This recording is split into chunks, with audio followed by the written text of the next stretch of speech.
Hello and welcome to Eye on Africa. I'm Clarisse Fortuné and these are our top stories. Tear gas, rubber bullets and dogs in the streets of Mozambique's capital Maputo. Tensions are high as thousands protest against October's presidential election results that added another 5 years to the ruling party in power after nearly 6 decades in power.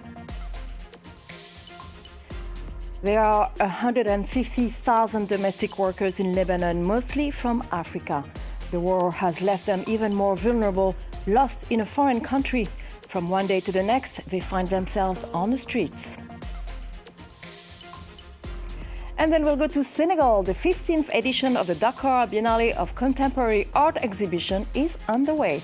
The opportunity for African artists and the diaspora to showcase their work at the Dakar's Old Courthouse. Police in Mozambique fired tear gas and rubber bullets as hundreds of protesters took to the streets of the capital Maputo. Mozambique has been rocked by violence since the October 9th vote won by the Frelimo party, which has been in power for almost 50 years. Leading opposition leader Venancio Mondlane says the results were false and that he won, and he's currently abroad in an undisclosed location. We want the will of the people that was expressed at the polls on October 9th to be restored, because it is more than clear that the elections were won by presidential candidate Venancio Mondlane and the party that ran in the legislative elections, which is Podemos. Frelimo has never won an election since 1994. It's been 30 years that Frelimo has remained in power on the basis of force. And Tom Kennedy has more from Cape Town. Opposition has labelled Thursday as the day of Mozambique's liberation as nationwide protests intensify across the country. There have been multiple videos circulating social media which appear to show authorities using live rounds on unarmed civilians. The Centre for Democracy and Human Rights say that 24 people have been killed so far in these anti-government protests against the Frelimo party, stemming from frustration around alleged election fraud and the fact that Frelimo has dominated the country for the last 50 years, as well as using bullets and tear gas to repress protesters. The government has imposed nationwide internet blackouts.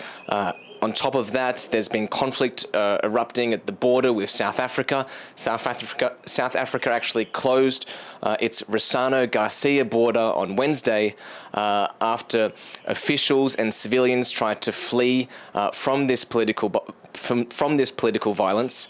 To discuss this crisis, this ongoing crisis, the South African development community will hold a summit in Harare from the 16th to the 20th of November.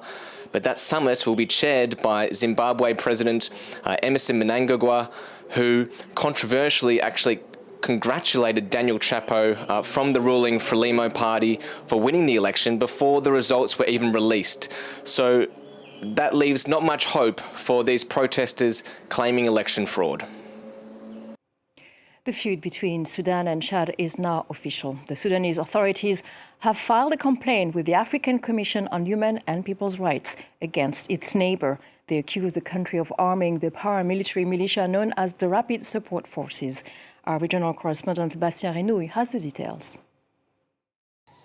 Sudan Justice Minister Ousmane Mouawia said that he provided video evidence showing that Chad is arming the Rapid Support Forces who are fighting in Sudan.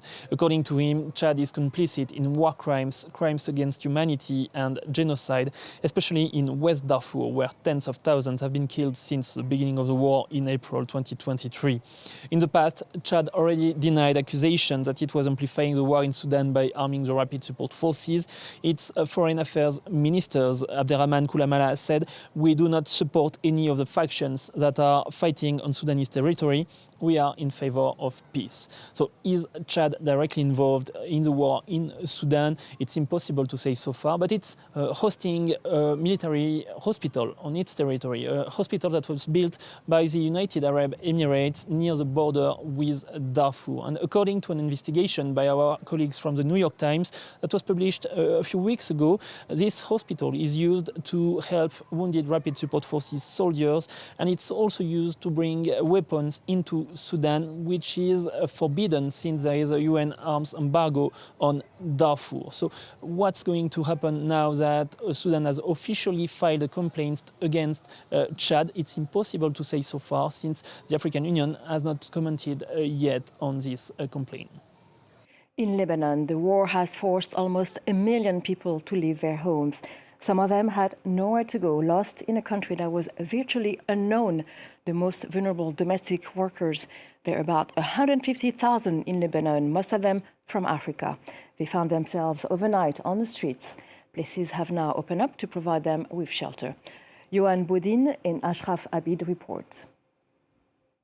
For a long time, this dilapidated warehouse hosted the festive nights of Lebanon's youth. But today it's a refuge for some 200 Sierra Leonean women who are abandoned domestic workers, lost and trapped in a conflict that's not theirs. Leah is the daughter of the warehouse owner. We decided to open this refuge when we saw the women, foreign workers, sleeping by the side of the road, and they had nowhere to live since the start of the war. We decided to offer them this big house. Their employers have been killed by Israeli raids or have fled, leaving them to their fate in a country still foreign to them. Issa Taba arrived here just 2 years ago. Because we used to go like 5 o'clock, we off 12. So after 2 weeks of working, so one day we off late. With no accommodation, sometimes unpaid and forced to commute at night. Some men come in with guys around. They catch 3 of us. They beat us. They rape us. So that is how I have this my baby. I was raped. The child, Hugo, is just a few months old and has no documents. If I don't have my baby with documents, I can't go. And that one is stressing me off. Among these women, there are 6 small children. Some of them no longer have passports, as these were confiscated by the sponsorship system that enabled them to come to Lebanon to work for families. They used to cook for others, but now they gather together and cook for themselves. We eat whatever we want. We cook whatever we want to cook. We ask them for anything. In a twinkle of an eye, they provide it for us. But we just want to go back to our country. For me, it's finished. In Lebanon, Abadan. For me, Abadan. Negotiations are underway to organise these women's repatriation and end this nightmare in which they're living. At lunchtime, the women sing a song from home, bringing them hope of reuniting with their loved ones in the near future. More than 20 persons were killed in intertribal conflicts in northeastern Ghana. The area borders Burkina Faso, which is currently battling an Islamist insurgency, forcing thousands to flee. So what does this mean? These new clashes mean for security in the area? Here is our Ghana correspondent, Justice Baidu. The clashes that have caused these deaths are a result of a decade-old chieftaincy rift over who has the right to rule that part of northeastern Ghana. The area is only a few kilometers away from the border between Ghana and Burkina Faso, across which more than 15,000 refugees from Burkina Faso have already crossed over within the last 3 years, seeking refuge in the northern part of Ghana. This has raised several eyebrows. The unemployment rate is about 14.7, with youth unemployment high. For example, in northern region, it is about 22%. So the youth not having job to do, in my opinion, is the biggest threat to our security. We are neighbors to the second most impacted country by terrorism globally, which is Burkina Faso, according to the Global Terrorism Index, and also neighbors to the Sahel region that accounts for the most terrorist attacks globally, accounting for over 40%. So surely we have a lot to do going forward to ensure that we also are not attacked just like other countries have been within the sub-region. Ghana goes to elections in 4 weeks, with the northeastern part of the country already marked down as one of the hotspot areas to look out for. Last month, a Reuters report indicated that Islamists who were fighting in Burkina Faso had resorted to using the northern part of Ghana as a safe base to fuel their insurgency in Burkina Faso. They come here to use medical facilities and also restock their tools, according to that report. The government of Ghana refuted that report as false. And seeing Ghana, the parliament was again adjourned indefinitely following a no-show by lawmakers from the ruling New Patriotic Party. The absence of the NPP legislators is stalling government business, including crucial budget approvals needed to pay public sector workers ahead of December's presidential vote.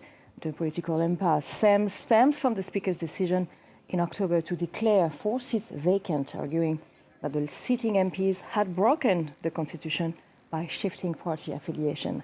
Ghana's Supreme Court overturned that decision last week, arguing that the vacancies would deprive hundreds of thousands of Ghanaians of representation ahead of the December 7th elections. Now to Senegal, where the 5th edition of the Dakar Biennale of Contemporary Art Exhibition is on the way after being postponed for budgetary reasons. This year's edition features some 70 artists from Africa and the diaspora, and France 24 Caitlin Kelly went to the opening at Dakar's Old Courthouse. Here in the hallowed halls of Dakar's Old Courthouse, hundreds are arriving for the Dakar Biennale. The art exhibition runs every 2 years, and this year's theme is The Wake, which explores the relationship between climate, art and society. The exhibition organisers say it's an awakening to the world for the social and environmental issues of our time, and a chance for artists to create new global narratives. In the main exhibition, there will be 58 artists showing their work, but hundreds more will show their art in and around Dakar over the next month in what is known as Off Biennale. I have decapitated the rapists, and at the same time, I am an artist, and so the expression is important. I turn them into pigs. Cotton is very important, and the message behind this design exhibition is that we should use it more ourselves instead of exporting it. So we're trying to promote cotton through art, to show people what can be done with it. It's very important. It's an artistic month, very rich in emotion. It's visual. There are images, paintings, photos, performances, sculptures. I'm very happy. The exhibition was supposed to take place in May, but was postponed as organisers said the previous government had not fulfilled their financial obligations. This, plus a turbulent election period, made for a difficult context. Fast forward 5 months, and hundreds are arriving for what is one of the biggest events in Africa's contemporary art calendar. To conclude our edition of Eye on Africa, stay tuned to France 24. More news still to come.